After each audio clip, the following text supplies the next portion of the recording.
This is lecture 4, and let's just jump in where we were last time. Oh, I realized I need a clicker thing. Hold on a sec.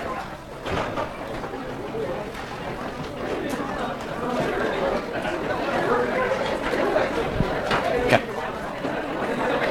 Great. Okay. So lecture 4, we're going to keep discussing theories of economic growth. Try to do as much as we can today. Maybe spill over a little bit into Tuesday, and then we'll turn to the next topic. Any questions before we get started?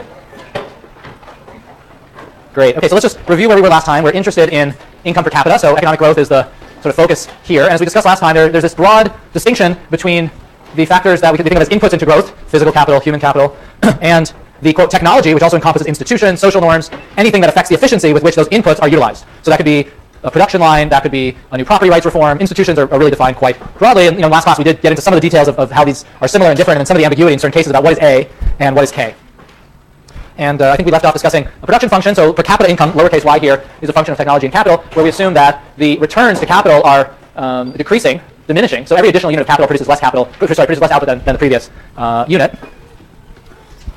And that brought us, I think, to this slide where we left off. So we're very interested in the movement over time in capital. So what we're calling K dot. K dot is the change in capital over time. So like dk dt in terms of calculus notation.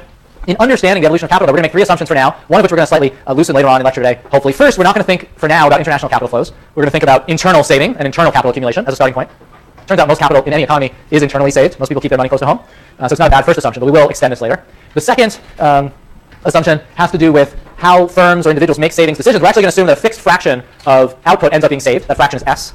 This obviously simplifies the model because there's one choice that we don't have to think about, which is what is the optimal amount of saving. The optimal amount of saving may depend on many things. The most obvious thing would be the returns I expect to investments. So if I expect that investing will give me a very large return, I'll invest more. If I think there's a very low return, I should invest less. So that's a basic point. So that would suggest that the savings rate could respond to expectations about future growth.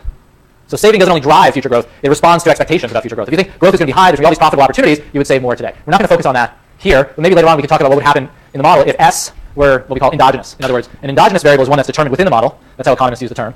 Exogenous factors or exogenous variables are factors determined basically outside the model, what you take as given. Here we're taking S as exogenous, but in more complicated growth models it would be endogenous. Finally, we're going to assume there's some amount of depreciation over time, which seems sensible. Infrastructure breaks down over time.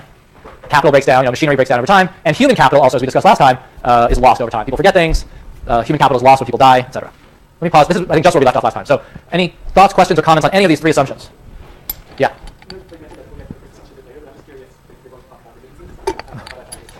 Yeah, that's a good question. So remittances are something we're not thinking about here.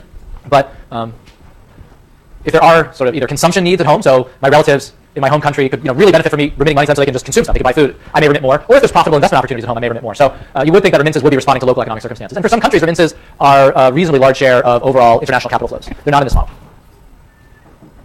Any other thoughts or comments? Okay. So this is the equation that represents movement in K, or change in K, K dot.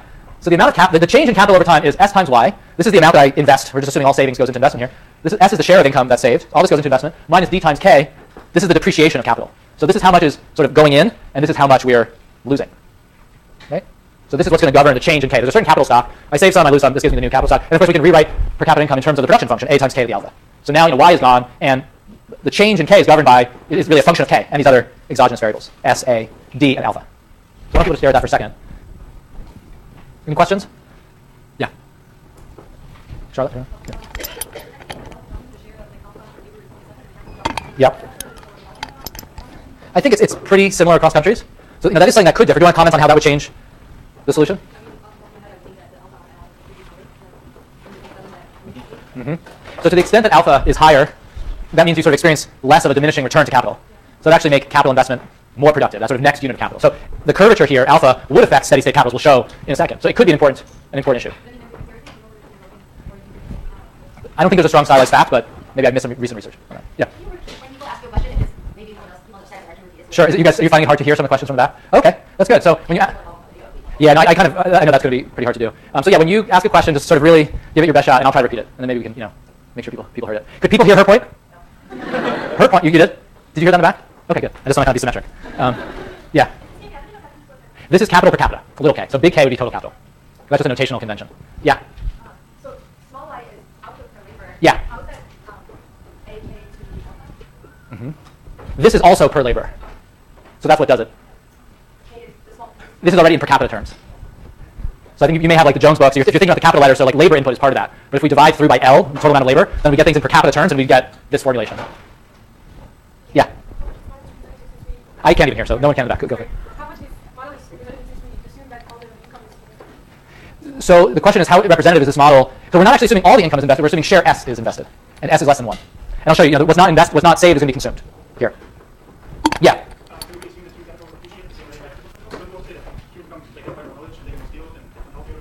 Yeah, no, I think in a richer model, you would imagine there could be a human capital term H here, maybe with its own depreciation rate, with a different sort of curvature. So for sure. So this is a simplification for sure. Richer growth models have separate physical capital inputs and human capital inputs for sure, 100%. And they could be governed by different relationships.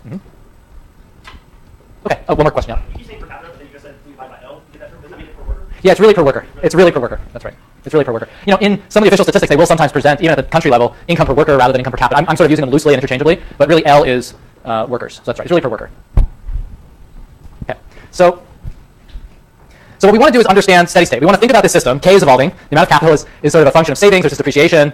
Where does it leave us? So what is steady state? Steady state or equilibrium is the level of capital at which within this system we don't see, or capital per capita, capital per worker, at which we don't see any further changes in little k. It's stable. If we start at little k, we stay at little k. If we start away from little k for some reason in this system, we move towards little k. That's the stable steady state or equilibrium, which I'm sure is a concept most of you are familiar with. So we're going to study k star, the steady state level of capital per worker, in terms of the exogenous variables. The savings rate, technology, this curvature of the production function alpha, how concave it is, and capital depreciation, d. And that will allow us to derive k star.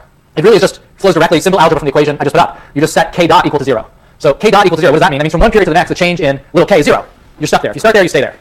That's what equilibrium is. That's what steady state means. And so if we set k dot equal to 0, you go through the algebra and you find that steady state capital per worker, k, little k, is a function of SAD and alpha in this particular form. So I want people just to stare at this and think about which of these factors tends to lead to higher steady state capital per worker, which is kind of here our basic measure of development, really. It's very simple to go from k star to y star, so income per worker. You just look at that production. Now, the production function is y equals a times k to the alpha. So y star is just a times k star to the alpha. So they're kind of one-to-one, they're interchangeable. So let's just think of either k star or y star equivalently as our measure of development, of earnings per worker, how productive people are in this society. So is k star increasing or decreasing in A? Sorry, is k star increasing or decreasing in A? Increasing. I heard most people say increasing, right? We know that alpha is less than 1, so it's increasing in A. Same thing for S. What's the interpretation? As A increases, if you have better technology or better institutions, you're richer in equilibrium. You're making better use of every unit of input, every unit of capital. When A is higher, every unit of capital buys you more. Therefore, in steady state, you're richer. You're using capital better, more efficiently. K star is also increasing in S. For every unit of income, if you save more of that's getting plowed back into capital investment, and that's going to allow you to have more capital. That makes sense. Obviously, if S were 0, over time, you would converge towards what level of capital? 0. I mean, over time, you would just depreciate whatever you have, and you converge down to 0 capital. So if you're not investing and saving, eventually, this falls. There's an inverse relationship with D, which makes sense. D tells you how long-lived, essentially, every unit of capital is. If D is really high, you're depreciating lots of capital every unit. So even if you save, you just lose it from depreciation. The machinery breaks. The human capital gets old. So people talk about differences between K and H. It's very interesting to think about depreciation of K versus H. Maybe in a technologically fast-moving society, some capital that you buy depreciates quickly, effectively, in terms of its production value. The types of computer systems you use change. The iPad 2 comes out. That iPad just looks terrible now. You need to get that next one. Maybe human capital is more durable. Maybe human capital is all about learning the skills that allow you to learn. So workers are more adaptable. Maybe their skills depreciate slower. Maybe. On the other hand, there were whole generations of people that studied computer science in the 70s that spent all their time learning these computer languages that basically became useless 5 or 10 years later. They learned COBOL or something, Fortran. And they didn't really learn the theory of computer science that would allow them to sort of adapt to new languages and sort of new reality. So you could imagine that human capital could depreciate pretty quickly too. If I'm like a technician who specializes in repairing BlackBerries, it just isn't as good a job as it was 3 years ago. Those aren't skills that are going to sort of last over time. I mean, I used to like my BlackBerry, but 2007 was a great year. Sorry. Oh god, it's all recorded. I'm gonna get so sued. Research in Motion is a fantastic company. Okay, let me pause for a second. What other thoughts do people have on this? Are the comparative statics what you'd expect, or is this kind of, is there anything a bit counterintuitive? Does anybody want to interpret the alpha, how this relationship changes with the change in alpha? Yeah, Kyle. So explain how. So let's walk through. So alpha goes down here towards 0. This gets closer to 1, a ratio of 1. As alpha goes up, let's say to 0.9, this gets very large, actually. So it's the other way. You're getting confused with the minus sign. If it were 1 over alpha, your intuition would make sense, but because it's 1 over 1 minus alpha, higher alpha here means capital goes farther. And alpha closer to 1 means we're closer to the linear case. So you don't have the diminishing returns to capital. As alpha gets smaller, it's like, y becomes ak to the, say, 0.1 or 0.2. Lots of curvature. You very quickly get close to a 0 slope. Sorry? Yeah, so if we go back to the production function, well, you can see it down here. Very sharply diminishing returns makes it less profitable to invest. Let's say in the extreme, the first unit of capital is very productive, but the second one is almost totally unproductive. You just don't have any there's no gain in terms of steady state capital in terms of that second unit, or in terms of steady state income in terms of that second unit of investment. That's really what it is. Whereas if it's linear, then that second unit is just as good as the first, and you keep accumulating. That's the way to think about it, I think. Okay, so I want to solve this graphically. We're going to go through the comparative statics graphically. Then I want to talk about the case of foreign capital flows and try to fit Africa's growth experience over the last 40, 50 years in this simple framework to try to think about what might have changed to drive changes in growth. But first, let's go through the comparative statics. We've already talked about them intuitively, but it's worth seeing graphically. What you see there is on the horizontal axis, you see little k. This is capital per worker. And on the vertical axis here, we're depicting what little y is. So y is increasing in k, right? There's an upward sloping relationship there, but it's concave. What concave means is for every additional unit of k, y increases a little bit less. And that's why that alpha less than 1 is important. For every additional unit, it increases less. It kind of levels off. So that's y as a function of k. S times ak to the alpha, what is that quantity? Savings, which goes into investment. So this is the amount of savings as a function of little k, or the amount of investment as a function of little k. So again, that's increasing in k at this sort of declining rate. The fact that s is constant makes this all very simple, right? We're just basically scaling the y locus up and down with s. The other factor here is depreciation. This we assumed is linear. We've assumed depreciation is d times k. So there's a constant depreciation rate just as a function of the amount of capital. 10% of your capital breaks every period. 10% of your human capital knowledge becomes irrelevant every period. Something like that. Okay. And the intersection of those 2 points is k star, steady state capital. Why is that? Remember, these were the 2 components of k dot. K dot is the change in k, savings minus depreciation. And we solved k dot equals 0 by setting them equal to each other and then solving for k. So the intersection of these 2 loci is where k star lies. So let's just pause there. So a couple of thought exercises. Imagine my initial capital stock, capital per worker, is down here.